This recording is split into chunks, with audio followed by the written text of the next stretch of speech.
নমস্কার সম্মানীয় প্রিয় দর্শক, গত কয়েকদিন ধরে বিভিন্ন সোশ্যাল মিডিয়ায় বা নিউজ চ্যানেলে দেখেছেন যে আধার কার্ড বাতিল করা হচ্ছে। তো বিভিন্ন জেলায় ইউডিএ এর তরফ থেকে চিঠি পাঠানো হচ্ছে, বলা হচ্ছে আধার কার্ডটি ডিঅ্যাক্টিভেট হয়ে গেছে। যেমন পূর্ব বর্ধমান জেলার জামালপুর থানার জুইহাটি গ্রামে এই ঘটনাটি ঘটেছে। আর এবার আপনার সাথেও এই ধরনের ঘটনা যদি ঘটে, তাহলে খুবই বিপদ সম্মুখীন হতে চলেছে আপনিও। তাই ভিডিওটি আপনার কাছে খুবই গুরুত্বপূর্ণ হতে চলেছে। মনোযোগ সহকারে প্রথম থেকে শেষ পর্যন্ত দেখতে থাকুন। আজকের এই ভিডিওতে বিস্তারিতভাবে আলোচনা করব একটি আর্টিকেলের মাধ্যমে যে কাদের আধার কার্ড ডিঅ্যাক্টিভেট হচ্ছে, আর ডিঅ্যাক্টিভেট হয়ে গেলে কিভাবে চালু করবেন, আধার কার্ডটি নিষ্ক্রিয় হয়ে গেলে কি কি সমস্যায় আপনি পড়তে পারেন, এবং আধার কার্ডটি বাতিলের চিঠি গেলে কি করণীয় রয়েছে আপনার, বা কেনই আধার কার্ডগুলিকে আধার কার্ডগুলিকে ডিঅ্যাক্টিভেট করে দেওয়া হচ্ছে। তো স্টেপ বাই স্টেপ আমি আলোচনা করব আজকের এই ভিডিওটিতে। তো আপনারা স্কিপ না করে সম্পূর্ণ দেখার চেষ্টা করবেন। ভিডিও ভালো লাগলে অবশ্যই ভিডিওটিকে লাইক করে দেবেন, বন্ধুদের সাথে শেয়ার করে দেবেন, এবং এই ধরনের লেটেস্ট আপডেটগুলি সবার আগে পেতে চ্যানেলটিকে সাবস্ক্রাইব করে পাশের বেল আইকনটি বাজিয়ে দেবেন। তো চলুন দেখে নেওয়া যাক বিস্তারিত। তো দেখুন, এই আর্টিকেলে বলা হচ্ছে যে এক আধ জনের নয়, প্রায় 60 থেকে 70 জনের কাছে আধার কার্ড নিষ্ক্রিয় করার চিঠি পৌঁছে গেছে। তো এতে স্থানীয় বাসিন্দাদের কপালে ভাঁজ পড়েছে। তা আধার কার্ড বাতিল করা হয়েছে জানিয়ে গত কয়েকদিন ধরে ডাকযোগে এমনই কিন্তু চিঠি পেয়েছেন পূর্ব বর্ধমান জেলার জামালপুর ব্লকের অনেক বাসিন্দা। এদিন ডাক পাওয়ার পর চিঠিগুলি ওই পরিবারগুলোর হাতে পৌঁছেছে। তাতে পরিবারের সদস্যের আধার কার্ডের নম্বর উল্লেখ করে UIDAI unique identification authority of ইন্ডিয়ার তরফে জানানো হয়েছে যে এই কার্ডগুলি নিষ্ক্রিয় করে দেওয়া হয়েছে। আর এটাও বলা হয়েছে যে নিষ্ক্রিয় আধার কার্ডগুলিকে আবার চালু করতে হলে ইউডিআই নিকটবর্তী অফিসে গিয়ে তাদেরকে যোগাযোগ করতে বলা হয়েছে। তো এই সব গ্রামের বাসিন্দারা এমনই চিঠি হাতে পেয়ে খুবই আতঙ্কিত রয়েছে। তো জেলা প্রশাসনের তরফ থেকে এই বিষয়টি সম্পর্কে বিস্তারিত খোঁজখবর নেওয়া হচ্ছে। যে পূর্ব বর্ধমানের জেলাশাসক বিধান রায় বলেন, বিষয়টি আমাদের নজরে এসেছে, বিস্তারিত খোঁজখবর নিয়ে প্রয়োজনীয় ব্যবস্থা নেওয়া হবে। তো প্রথমেই দেখুন বলেছে আধার কার্ড নিষ্ক্রিয় হয়ে যাচ্ছে, এবং নিষ্ক্রিয় হয়ে গেলে আপনার কি করণীয় রয়েছে না, নিষ্ক্রিয় আধার কার্ডটি নিয়ে আপনার নিকটবর্তী ইউডিআই অফিসে গিয়ে আপনাকে যোগাযোগ করতে হবে। আর এবার হচ্ছে যে আধার কার্ড নিষ্ক্রিয় করা হলে কি কি সমস্যা হতে পারে, না আধার কার্ডটিকে নিষ্ক্রিয় করা হলে যে সমস্যাগুলি হতে পারে তা নিম্নরূপ আলোচনা করা হয়েছে। যেমন হচ্ছে ব্যাংকিং পরিষেবা বন্ধ হয়ে যেতে পারে, এবং ইনকাম ট্যাক্স সংক্রান্ত নানা সমস্যা সম্মুখীন হতে পারে।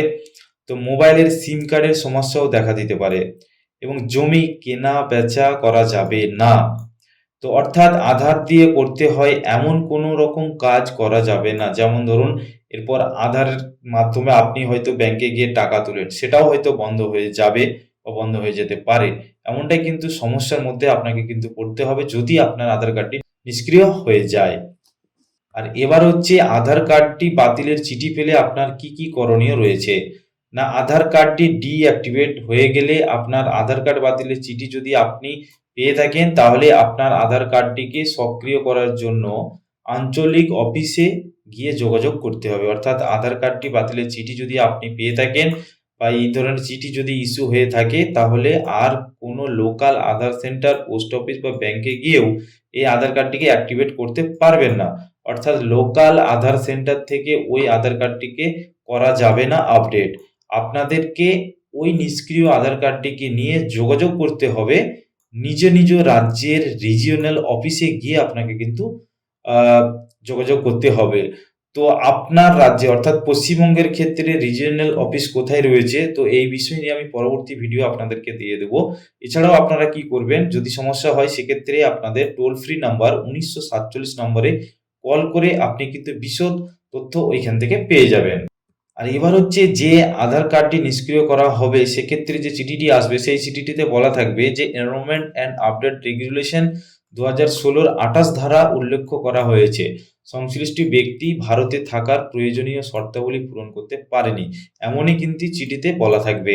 তো এই বিষয়ে কারো যদি কোনো অভিযোগ থাকে, তাহলে ইউডিআর আঞ্চলিক অফিসে গিয়ে যোগাযোগ করতে বলা হচ্ছে। আর এবার দেখে নাও যে কেন আধার কার্ডগুলিকে ডিঅ্যাক্টিভেট করে দেওয়া হচ্ছে। আধার কর্তৃপক্ষের দাবি, কোনো বিদেশি নাগরিক যদি 180 দিন বা তার থেকেও বেশি সময় নিয়েই বৈধ ভিসায় ভারতবর্ষে থাকেন, তাহলে তিনি আধারের জন্য আবেদন করতে পারবেন না। তবে ভিসার মেয়াদ শেষ হয়ে যাওয়ার পরেও যদি তিনি অবৈধভাবে এই দেশে থাকেন, তাহলে তার আধার কার্ডটিকে ডিঅ্যাক্টিভেট করে দেওয়া হবে। তবে যাদের কাছে চিঠি গিয়েছে তারা সকলেই এদেশের বাসিন্দা, তাহলে তাদের আধার কার্ডগুলিকে ডিঅ্যাক্টিভেট করে দেওয়া হয়েছে কেন?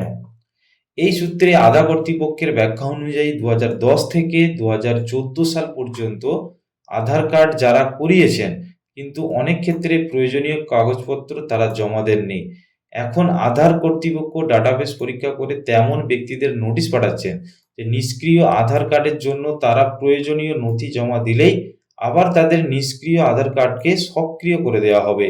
আধার কর্তৃপক্ষ যদিও এই বিষয়টি নিয়ে কোনো সরকারি বিবৃতি ওই দিন রাত পর্যন্ত দেননি। অর্থাৎ আপনাদেরকে জানিয়ে রাখি, এই জায়গাটা একটু খুব ভালো করে মনোযোগ সহকারে দেখতে থাকুন এবং এই জায়গাটা খুব আপনাদেরকে ভালোভাবে বুঝে নিতে হবে যে এই সূত্রে আধা কর্তৃপক্ষ, এই জায়গাটা ভালো করে দেখুন যে এই সূত্রে আধা কর্তৃপক্ষের ব্যাখ্যা অনুযায়ী 2010 থেকে 2014 সাল পর্যন্ত আধার কার্ড যারা করিয়েছেন, অর্থাৎ 2010 থেকে 14 সাল পর্যন্ত যারা আধার কার্ড করিয়েছিলেন তারা একটু ভালো করে মনে করে দেখুন, যখন আপনাদের আধার কার্ডটি হয়েছিল তখন কিন্তু কোনো রকম ডকুমেন্টস কিন্তু আপনি জমা করেননি। একটু ভালো করে মনে করে দেখুন, তখন কিন্তু কোনো রকম কোনো ডকুমেন্টস জমা করেননি। না করে কিন্তু আপনার না করেই কিন্তু আপনার আধার কার্ডটি করিয়েছিল। তো সেটা করিয়েছিল কর্তৃপক্ষ ডাটাবেস। তো সেক্ষেত্রে কি হচ্ছে, তাদের আধার কার্ডগুলি শুধুমাত্র নোটিশ যাচ্ছে।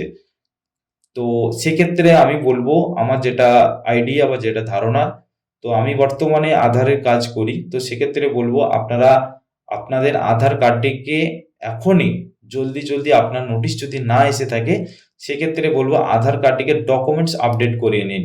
তো এই ডকুমেন্টস আপডেট করানোর জন্য আপনার ভোটার কার্ড বা ব্যাংকের পাসবই বা প্যান কার্ড, তো বিভিন্ন ডকুমেন্টস দিয়ে আপনি কিন্তু আপডেট করিয়ে নিতে পারবেন, যেখানে আধার কার্ডের সঙ্গে আপনার ওই ডকুমেন্টসগুলির নাম, ডেট অফ বার্থ বা ঠিকানা যদি এক থাকে সেই ডকুমেন্টসটা আপলোড আপনি করে আধার কার্ডটিকে আপডেট করে নিতে পারবেন। এটা আমি কিন্তু যেহেতু জানি, যেহেতু কাজটা করছি, সেক্ষেত্রে আমি আপনাদের বলে দিলাম।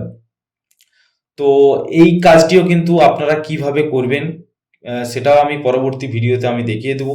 যদি আপনাদের মনে হয় যে ভিডিওটি লাগবে সেক্ষেত্রে অবশ্যই কমেন্ট বক্সে কমেন্ট করে জানাবেন, আমি সেই ধরনের একটা ভিডিও দিয়ে দেবো যে আপনারা কিভাবে আধার আপডেট করবেন।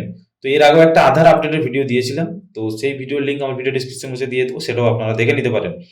তো এই কারণেই কিন্তু নোটিশগুলি যাচ্ছে মূলত। এটা হয়তো মানুষের মধ্যে অনেকেই বিভ্রান্তি হয়ে পড়ছেন যে কেনই নোটিশ যাচ্ছে, কি হবে ভবিষ্যতে। তো আমি বলবো আধার কার্ডটিকে আপনারা জলদি আপডেট করিয়ে নিন। আপডেট না করলে আপনার বাড়িতেও কিন্তু এই ধরনের নোটিশ চলে আসতে পারে।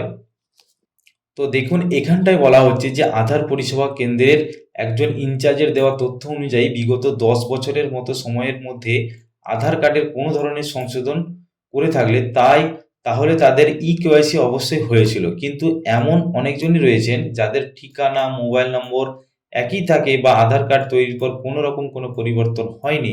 এই ধরনের আধার কার্ডধারীদের জন্য ইকেওয়াইসি করা বাধ্যতামূলক, বা ইকেওয়াইসি না করলে আধার কার্ডটি বাতিল হয়ে যাবে। যেটা আমি বলছিলাম যে আধার আপডেট, এটা অবশ্যই আপনারা করিয়ে নেবেন, না করলে কিন্তু আপনার বাড়িতেও কিন্তু নোটিশ যাবে ভবিষ্যতে।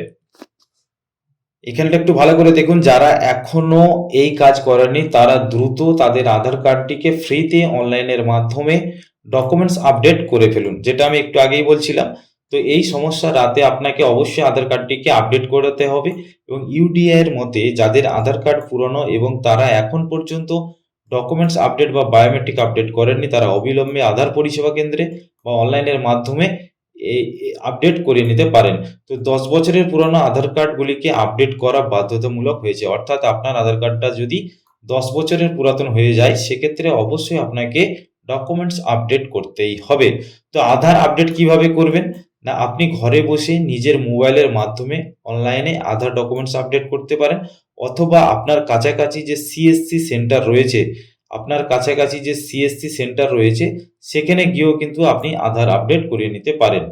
তো এই ছিল আপনাদের জন্য একটা গুরুত্বপূর্ণ আপডেট যে আধার কার্ড অবৈধ হয়ে যাচ্ছে, আধার কার্ড বাতিল হয়ে যাচ্ছে। তো কেন বাতিল হচ্ছে বা বাতিল হয়ে গেলে আপনি কি করবেন, বা বাতিল যাতে না হয় সেক্ষেত্রে আপনি কি করবেন, তো এই বিষয় নিয়ে টোটালি কিন্তু আমি তুলে ধরলাম আজকের এই ভিডিওতে। তো আশা করি ভিডিওটি দেখে আপনাদের অনেকটাই হয়তো মনের একটা চিন্তা ভাবনা পরিষ্কার হয়ে যাবে, বিভ্রান্তি হয়তো আর হবে না। তো আমি আপনাদেরকে রিকোয়েস্ট করব যে আধার নিয়ে অত বিভ্রান্তি হওয়ার কিছু নেই। তো আধার কার্ড কেন অবৈধ হয়ে যাচ্ছে বা কেন বাতিল হচ্ছে, তো সেই নিয়ে আশা করি বুঝতে পেরেছেন আজকের এই ভিডিওটি থেকে। তো যদি ভিডিওটি ভালো লেগে থাকে অবশ্যই ভিডিওটিকে আপনার বন্ধু বা আপনার পাড়াপড়শির সাথে অবশ্যই ভিডিওটিকে শেয়ার করে দিতে পারেন। আর বিভিন্ন চ্যানেলে আপনারা দেখছেন যে দেখে হয়তো অনেকটা আতঙ্কিত লাগছে, তো আশা করি এই ভিডিওটি দেখে আপনাদের অনেকটা আতঙ্কিত কেটে যাবে। তো ভিডিও ভালো লাগলে অবশ্যই ভিডিওটিকে লাইক করে দেবেন, বন্ধুদের সাথে শেয়ার করে দেবেন, এবং এই ধরনের লেটেস্ট আপডেটগুলি সবার আগে পেতে চ্যানেলটিকে সাবস্ক্রাইব করে পাশের বেল আইকনটি বাজিয়ে দেবেন। ধন্যবাদ, দেখা হচ্ছে পরবর্তী আপডেটে।